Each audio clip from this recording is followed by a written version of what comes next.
آپ کو معلوم ہے کہ ابھی فرض علوم کے بارے میں ہمارا کلام چل رہا تھا، اور فرض علوم 3 اقسام میں منقسم ہیں، یا 3 اس کی کیٹیگریز بنائی گئی ہیں۔ پہلا علم العقائد ہوتا ہے، دوسرا علم احکام شرعیہ عملیہ، اور تیسرا گناہوں کی معرفت کا علم۔ ان تینوں علوم کا سیکھنا ہر عاقل بالغ مسلمان مرد و عورت پر فرض ہے، اور جو چیز فرض ہوتی ہے اسے ضرورت کے ترازو میں نہیں تولا جاتا۔ یعنی ہم یہ نہیں کہہ سکتے کہ جب مجھے ضرورت ہوتی ہے نا میں فون کر کے معلوم کر لیتا ہوں، نہیں، بلکہ آپ کو جب سیکھنا فرض ہے تو چاہے بعض مسائل کی ضرورت ہو یا نہ ہو،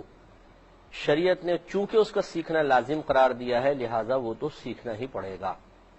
اور بعض لوگ جو انٹرنیٹ پہ سرچ کرنے بیٹھ جاتے ہیں یا کتابیں علماء کی لکھی ہوئی وہ خود پڑھ کر مسائل اخذ کرنا شروع کر دیتے ہیں، میں اس کو یکسر غلط تو نہیں کہوں گا، لیکن یہ ہمیشہ یاد رکھیے کہ اس سے کبھی بھی قابل اعتماد علم آپ کو حاصل نہیں ہو سکتا ہے۔ قابل اعتماد علم حاصل نہ ہونا انٹرنیٹ پہ تو بالکل واضح ہے کہ ہر ایک نے اس میں جو مرضی چاہے ڈالا ہوا ہے، اور آپ کو پتہ نہیں ہوتا کہ ڈالنے والے کی علمی حیثیت کیا ہے۔ اور اگر آپ کتاب پڑھ رہے ہیں اور باقی کسی بہت ہی مستند عالم دین کی کتاب ہے، تب بھی اس سے جو کچھ آپ سیکھ رہے ہیں اس کے بارے میں ہمیشہ ڈاؤٹ فل رہیں گے کہ کیا میں 100% صحیح سمجھ پایا ہوں یا نہیں، یا تو بہت ہی عام فہم کتاب ہو، کیونکہ بڑی معذرت کے ساتھ میں یہ لفظ کہہ رہا ہوں کہ بہت ہی کم علماء ہوتے ہیں جو عوامی ذہنی سطح پر اتر کر کچھ لکھتے ہیں۔ اکثر عالمانہ انداز ہوتا ہے، الفاظ مشکل ہوتے ہیں، ٹیکنیکل باتیں زیادہ استعمال کی جاتی ہیں جس سے عوام کو صحیح نتیجہ اخذ کرنے میں تھوڑی سی دشواری ہوتی ہے، اور بسا اوقات انسان غلط مسئلہ سمجھ لیتا ہے اور اپنی دانست میں وہ یہ سمجھتا ہے کہ میں نے صحیح مسئلہ سمجھا ہے۔ تو اگر تو کسی ایسے عالم دین کی کتاب آپ کو مل جائے جو بالکل عام فہم ہو اور خود انہوں نے اس پہ دعویٰ کر دیا ہو کہ آپ اس کو پڑھیں گے تو انشاءاللہ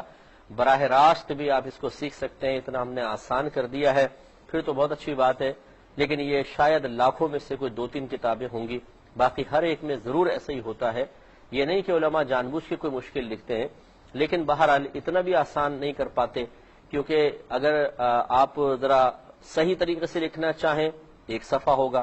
اور عوام کی ذہنی سطح پر اتر کر بہت ہی آسان کرنا چاہیں وہی 1 صفحہ 3 صفحات میں بدل جائے گا، تو پھر ضخامت کا بھی لحاظ رکھا جاتا ہے، اس وجہ سے بعض باتیں بہت ہی مجمل قسم کے لکھ دی جاتی ہیں جس کو عوام نہیں سمجھ پاتی، اس لیے ہم نے عرض کیا کہ استاد کی ضرورت ہمیشہ باقی رہے گی۔ بہرحال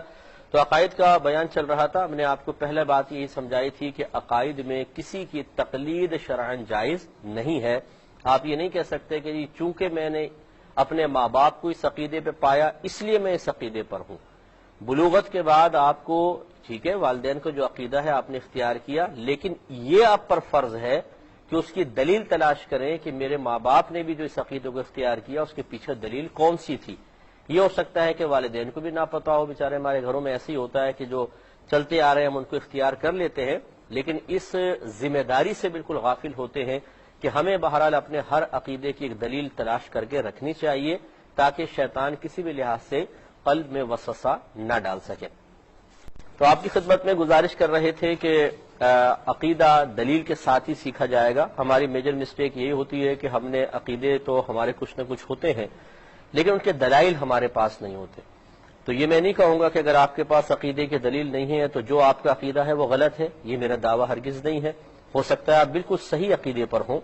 لیکن جو عقیدہ آپ نے اختیار کیا ہوا ہے اس کے بارے میں دلائل کی تلاش بھی انتہائی ضروری ہے تاکہ آپ کا قلب مطمئن ہو، اور کل اگر آپ کے بچے آپ سے کویسچن کر لیں کہ جی اگر ہمارا یہ عقیدہ ہے تو اس کی دلیل کیا ہے، اور آپ جواب میں اگر صرف اتنا کہہ دیں کہ جی ہمیں تو نہیں معلوم، ہم نے تو اپنے بڑوں کو دیکھا ہے وہ اس عقیدے پر تھے، تو یہ ہو سکتا ہے کہ آپ کا عقیدہ صحیح ہو لیکن آپ کے پاس دلیل موجود نہ ہو، تو بچہ پھر تشفی کے لیے کسی ایسے شخص کے پاس چلا جائے جس کے عقائد میں کچھ فرق ہو، کچھ خرابی ہو، اور وہ اپنے پاس سے کوئی دلائل آپ کے عقیدے کے خلاف دے دے حالانکہ آپ کا صحیح تھا، اس نے غلط عقیدے کی دلیل دے دی، تو بتائیے کہ بچہ آپ کی بات مانے کہ اس کی بات مانے؟ کیونکہ آپ کے پاس نہ قرآن کی دلیل ہے، نہ حدیث کی ہے، نہ عقل سلیم سے جو علماء نے مسائل ثابت کیے ہیں وہ کوئی دلیل موجود ہے، نہ سواد اعظم آپ کے پاس کوئی دلیل اس کی موجود ہو، اور آپ خالی صرف اتنا کہیں اپنے بچوں کو کہ چونکہ میرا یہ عقیدہ ہے تو تم بھی قبول کر لو، جس کو خود ہماری شریعت منع کر رہی ہے کہ یہ کوئی دلیل نہیں ہوتی عقیدے کی، تو پھر یاد رکھیے اگر آپ اپنے عقائد کی حفاظت چاہتے ہیں اور شیطان کے وساوس سے محفوظ رہنا چاہتے ہیں، اسی طرح اپنی آنے والی نسلوں کی عقائد کی حفاظت چاہتے ہیں، تو پھر آپ کو باقاعدہ یہ سب چیزیں سیکھنی چاہیے۔ دو اس میں باتیں اور ہیں، وہ انشاءاللہ میں عرض کرتا ہوں، پھر ہم کسی اور ٹاپک کی طرف آئیں گے۔ ایک بات یہ ہے کہ بالفرض اگر کوئی شخص بغیر کسی دلیل کے ایک عقیدہ اختیار کیے ہوئے ہے، یعنی اس کو دلیل نہیں معلوم لیکن وہ عقیدہ درست ہے اور اس کا اسی حالت میں انتقال ہو جاتا ہے، تو کیا اس کی نجات و بخشش ہوگی یا نہیں؟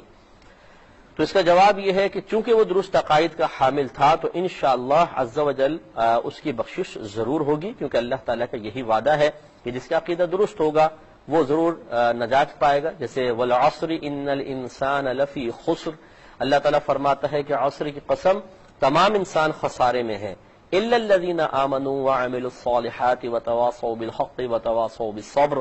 اور ان خسارے سے باہر کون لوگ ہیں؟ سوائے ان کے کہ جو ایمان لائے، جنہوں نے نیک اعمال کیے اور آپس میں حق اور صبر کی تلقین کرتے رہے۔ تو ایمان لانے سے مراد عقائد کی درستگی ہی ہے۔ اس کا مطلب ہے کہ عقائد کی درستگی اس کو حاصل چونکہ تھی اور اللہ تعالیٰ نے ایسے لوگوں کو خسارے سے باہر قرار دیا تو یہ تو نجات پائے گا، لیکن یاد رکھیں کہ اس کی اس بات پر گرفت ضرور ہو سکتی ہے اور بلکہ ہونی چاہیے اور ہوگی۔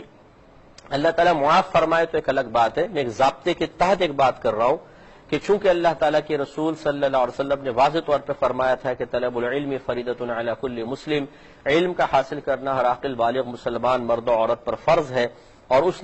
شخص نے اس میں کوتاہی کی، لہذا اس پر اس کی گرفت ہوگی۔